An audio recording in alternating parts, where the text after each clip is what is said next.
Okay. So we are funded by Gaming BC, and in case of an audit and to like show them how much we're able to reach, the attendance is very, very important to us. I also have a feedback form for the end. So I'm just going to pass both of these around along with some pens, which you are welcome to keep.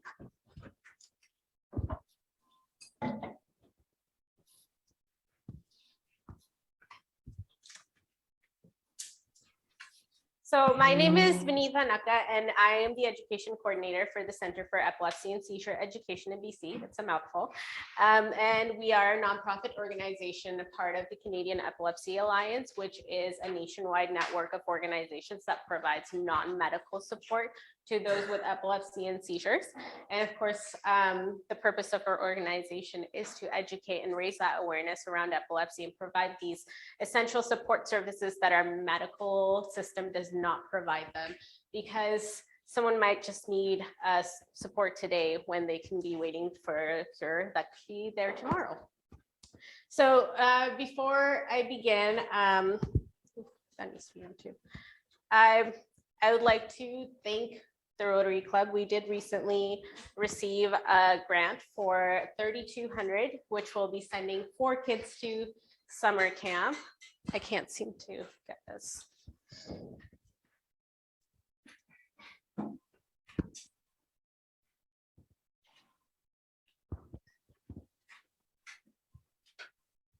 Perfect.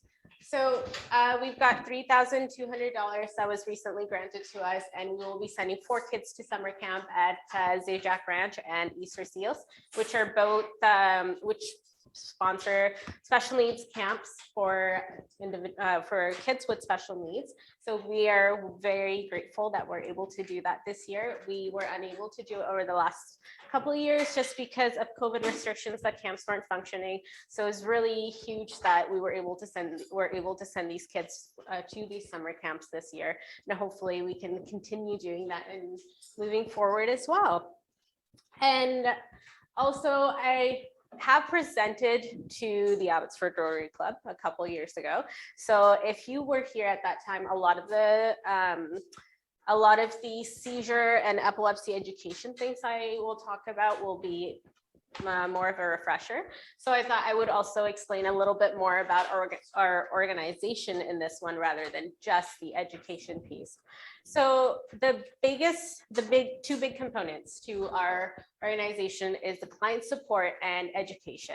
So our client support provides direct client support, and the biggest piece of that is interacting with clients, being able to provide whatever support services they need, which can range from just being a listening ear to connecting them to essential services. For example, we've been able to, there was somebody that needed an EEG test done in the interior, and the services there are very limited. They have one tech that's like 10 hours away, and we were able to help them get connected with the proper services so they can get that assessment done. And that's just one example of the things we're able to do for whatever the client need may be. And these services are provided in person, over Zoom, phone call, Skype, whatever, in whatever format they need. And our client support program also includes interactive presentations. So we have, we will host professionals to provide services like a yoga session to promote that calmness, which helps calm seizure activity to be able to minimize the frequency of seizures, or mindful meditation, which is the same purpose. We also have our mandala art program, which is absolutely open to everybody. And it's hosted every 3rd Thursday of the month. Right now, that is only being held online just because of still COVID limitations, and hopefully we will be able to host an in-person session in the future. And for the mandala art program, we do provide supplies for it as well, as long as you register at least a week in advance. And every month is a different theme. And for any supplies, we will send out, for example, in the spring, we sent out little butterfly templates, or we started with decorating rocks. And this is all to just promote that mindfulness and its benefits that it has for those with epilepsy and seizures. And then that brings me to my program, which is the Education and Awareness Program. And the big part of it is the educational presentations like this one. And these presentations range anywhere from 15 minutes to 2 hours. And the 15-minute presentations are more so oriented for Rotarians like yourselves, where you don't want too much detail, but you want to be aware of what you can do. Whereas the longer presentations are more targeted at professionals, support professionals like teachers or education assistants, caregivers that might benefit from more information, like more types of seizures or any sort of treatment options that are out there that they can explore for their children or clients, whoever it may be, and also any updated research and everything. We also have professional presentations as part of the education program. So these are professionals such as dietitians or surgeons or doctors that will do these presentations for us to give more detail about the specific topics. For example, we've had one on the ketogenic diet, just the various the variations of it and how it can support those with epilepsy. And VNS device and CBD are just a few examples of the presentations we've had so far. And of course, we have our awareness activities, which is things we do to raise awareness, just make that public presence to those that may not necessarily have the time for a presentation, but to make our community aware that we are here to help and provide that support. So which includes our Purple Day, which is March 26th of every year. We celebrate Purple Day, which is Epilepsy Awareness Day. And it's internationally known, and it actually was started by a then 9-year-old Cassidy Megan in Nova Scotia. So and we are continuing to celebrate that. And this year we had our walk at Mill Lake Park to celebrate that, and we anticipate doing the same for next year. So please stay tuned to come participate and join us. And we also have our coloring contest, which was more so targeted at kids, and just to help them get that conversation started and minimize that stigma around seizures. So why learn about seizures and epilepsy? Well, it can happen to anyone, anywhere, of any age, at any time. And half of those diagnosed with epilepsy are diagnosed in infancy and childhood. And by that age, by the age of 70, the incidence rate increases by twice, is double as much as it is in children. And 1 in 10 people will have a seizure at some point in their lifetime, while 1 in 100 people live with epilepsy. So what is epilepsy? Epilepsy is a disease of the nervous system characterized by repeated seizures with no immediate cause. Essentially what that means is there's nothing that's triggering it in the moment. It's not getting hurt right now and you have a seizure. It's more so something going on in the brain that makes it, it's an electrical disruption that makes a seizure happen. And those with epilepsy, it's a seizure disorder where this can happen at any point in time. A little bit to paint a better picture of how a seizure takes place, think of it all like playing a piano. Usually your brain functions like the sweet music that a piano can make, whereas during a seizure, the brain acts more like banging chords.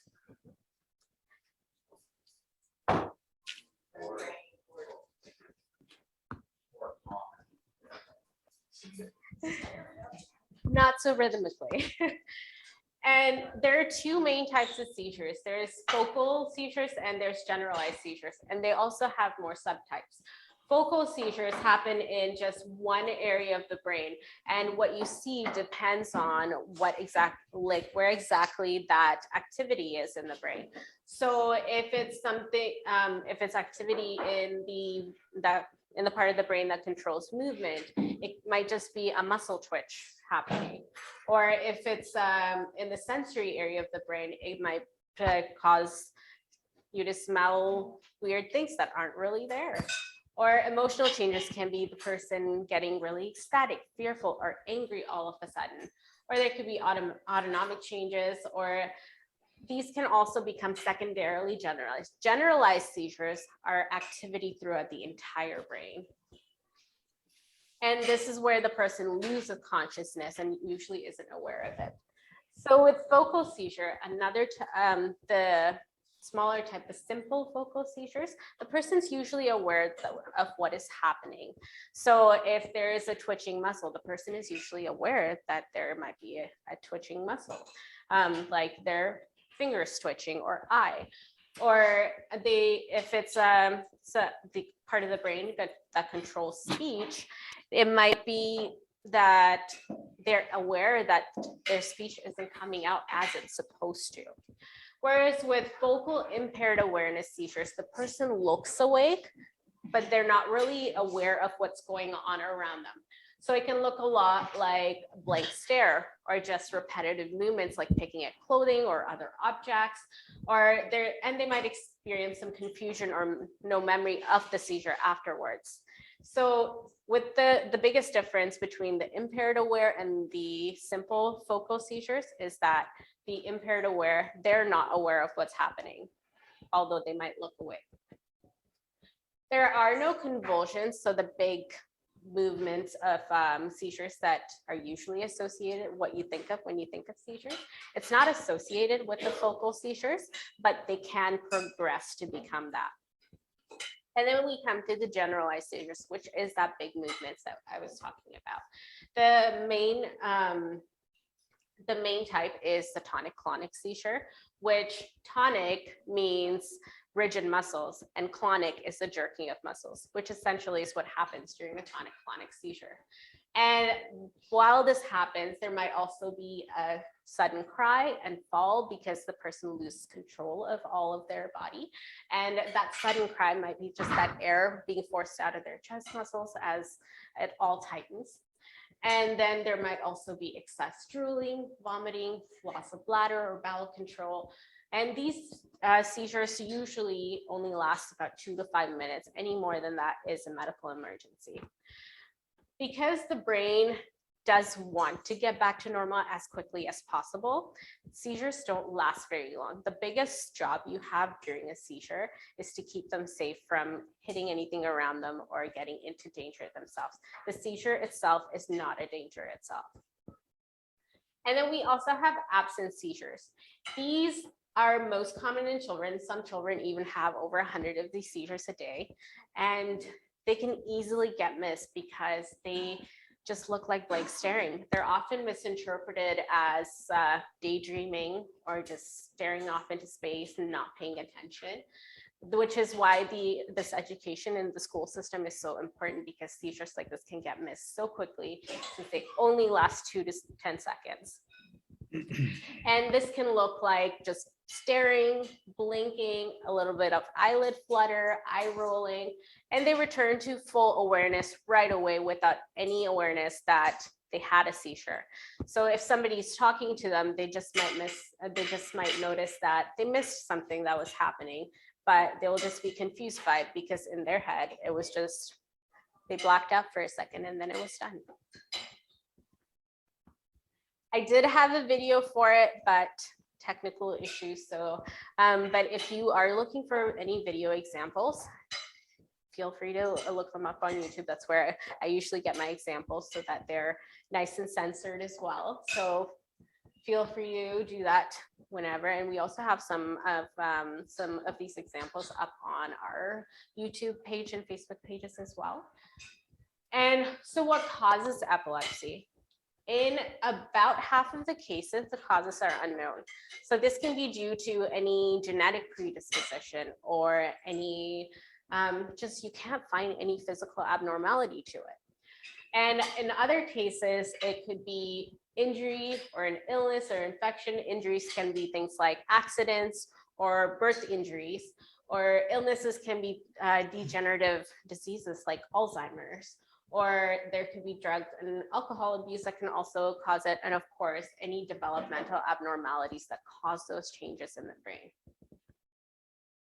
And then we also have, there are seizure triggers. Not every seizure does have a trigger, but people with epilepsy can learn to find there are specific things that will trigger them. One of the most commonly known ones is flashing lights, which is called photosensitive seizures. So flashing lights will trigger a seizure in these people. And this is actually only a cause in about 5% of those with epilepsy.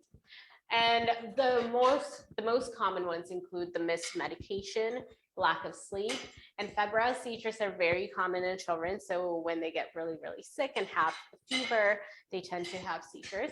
And also any illness and pain, drugs and alcohol, or missed meals can also cause seizures in those that have epilepsy.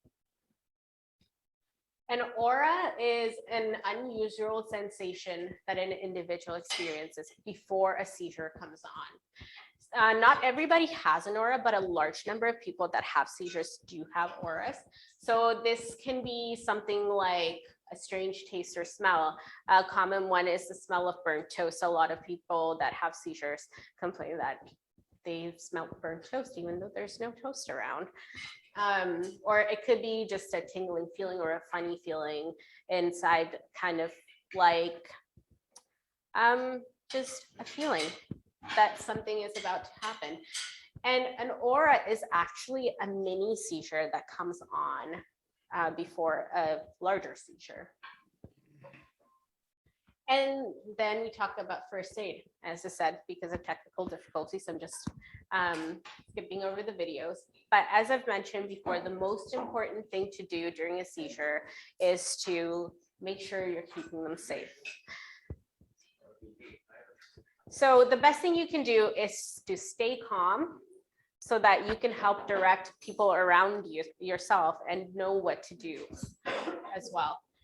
This staying calm part can be hard for a lot of people. I know for myself, the first time I witnessed a seizure, it was quite a shock. Even recently, a few months ago, one of my clients had a seizure, and at first I did not recognize what was happening. It took me a second. So no matter how much information you have, you need to be able to stay calm because it's so hard to think of what you need to do in the moment. And of course, keep track of time. The keeping track of time is a very important thing to do because that's what's going to tell you when you need more higher medical help. And when in doubt, just call an ambulance because it's better safe than sorry. But also, if it's under 2 minutes, most people don't need an ambulance called. So if it is something where they're not getting hurt during their seizure, it might be best to wait till they wake up if they regain consciousness in just a couple minutes. So keeping track of time is very, very important because that's how you know when you need more help. And so put something soft under their head so in their jerking movements, they don't hit their head on something and cause further injury. And then turn them to their side so any saliva or fluids building up in their mouth can just flow out, just like in any basic first aid. And then never put anything in their mouth. I hear this one a lot during my presentations because it's something they used to teach a very long time ago. Put a wooden spoon in their mouth so they don't swallow their tongue. It's actually physically impossible to swallow your tongue, so which we've learned now. And putting something in their mouth causes more damage because it might be something they could choke on, or they might be hurting themselves by breaking their teeth or biting their tongue in the process. And don't hold the person down. Holding a person down can cause more damage than good because the jerking movements are not harmful as long as they're not hitting anything around them. All you want to do is protect them. Holding them down will cause more damage by moving against the movements the body wants to make. And then of course, move things out of the way so they don't hit anything around them. And then first aid for other types of seizures, like the complex partial seizure where they seem to be awake, you just want to gently guide them away from danger and also speak in calm and reassuring tones. So imagine being half asleep. It's almost like how they feel with not being able to wake up. And when they wake up, you don't want someone screaming in your face. You'd rather hear a gentle, calm voice. And that's essentially what you want to be. and gently guide them away from danger just by moving alongside them. So if they're next to a busy street or heights, just move gently alongside so they don't step into the danger. And then stay with them until the seizure is over, and then offer to help them get home in case they do need help, in case they do experience another seizure, or wait till somebody else can come assist them.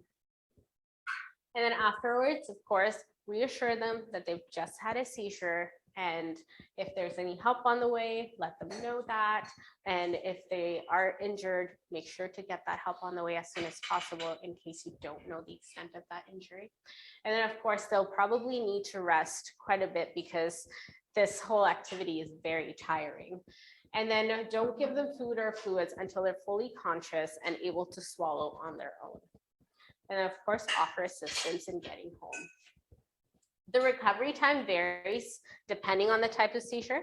In some types, like the absent seizures, recovery is immediate. They don't even realize that a seizure happened. With other seizures like the tonic-clonic, they might even need days to recover. And they might also experience some confusion and fatigue. They might feel unsteady and weak, have a headache, and slurred speech afterwards. And if the person's seizure does last more than 5 minutes, it is a medical emergency and a 911 or an ambulance needs to be called. An ambulance should also be called in other situations, which status epilepticus is what it's called when a seizure is longer than 5 minutes. And also if the seizure repeats without full recovery. And also some other reasons to call an ambulance would be if it's the person's first seizure, if the person does not regain their consciousness or breathing, return to normal breathing afterwards, or if the confusion they experience after the seizure lasts more than an hour, you want to get them higher medical help. And some other cases would be if the seizure happens in water. If the seizure happens in water, so in which case they may have swallowed any water, might have almost drowned, or any other injury. And when the attendants do show up, be prepared to tell them how long the seizure took place by the time they got there, if it's still going on, when it started, or any injury they sustained, or anything else you know about them. And also in cases of pregnancy, diabetes, or any other injury, just because they might need medical attention in those areas, you do want to call an ambulance. And to conclude our presentation, here are some famous people that were believed to have epilepsy.